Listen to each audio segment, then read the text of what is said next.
Hey folks, welcome to another Survival Sunday. Real quick video. As y'all know, I've got my seeds started for tomatoes and some peppers and stuff like that. I'm gonna go grow squash and cucumbers and beans and that kind of stuff once the weather warms up. We're actually going through a cold snap here in Georgia. It's supposed to freeze tonight. I've brought my seeds back inside so they won't be damaged by the cold. But what I want to talk to you about is food preservation. And canning is a wonderful way to preserve the food that you grow in your garden or that you buy at the store if it's fresh and all that. Like tomatoes. Here's just some tomato puree that I've canned. I'll get to that in a minute. Jalapenos. You can combine everything and make salsas. Here's some whole jalapenos.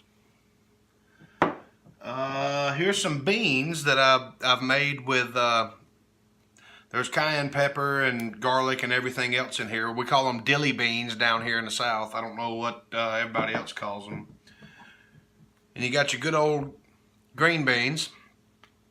And all you really need is a water bath canner. You can pick them up at Dollar General or Fred's or something like that. You just need a vessel that'll hold enough water for you to put all the jars in there. I mean, you need utensils to be able to get them out of the water and stuff like that.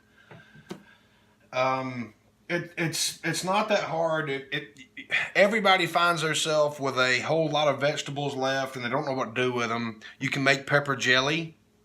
This is a bunch of jalapenos, red and green bell peppers, and some sugar and a little bit of pectin to make jelly.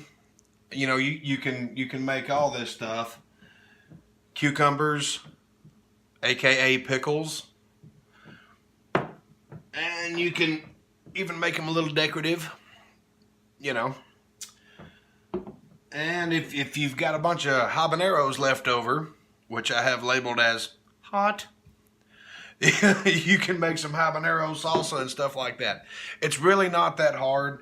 Just get you the paperwork and stuff, do the research to know what you're doing, because you want to make sure that everything's sanitary when you do it. If everything's on the up and up, and some of these are a year old, 2 years old, but they're still good because I keep them in a cool, dark place.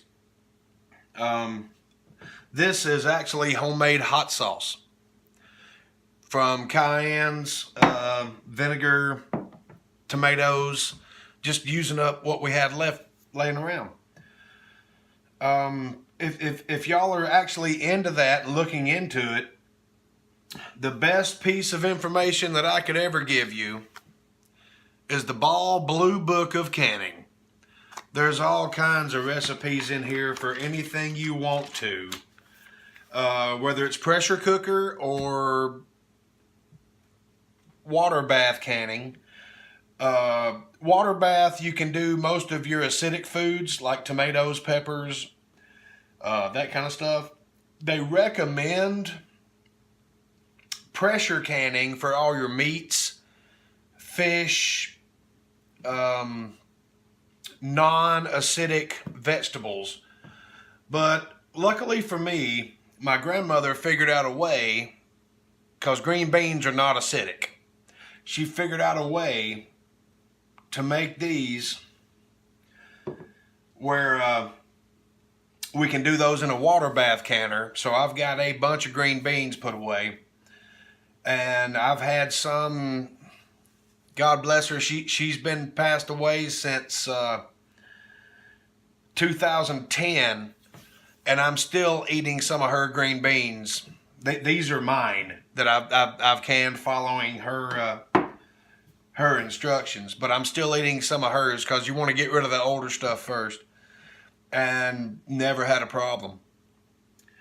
But this is something that you want to think about. If you're into it, that's fine. Here's a very good book. It's not expensive at all. I've actually got a bunch of notes and stuff in here that I've added to it. through my personal experiences, but you can actually preserve your garden for a lot longer than how long it'll last in the refrigerator. Just look into it if it's something that you're interested in. I'm just trying to open people's mind. That's all I'm doing tonight. It's a real quick Survival Sunday. I appreciate you guys checking in, and God bless and have a great week.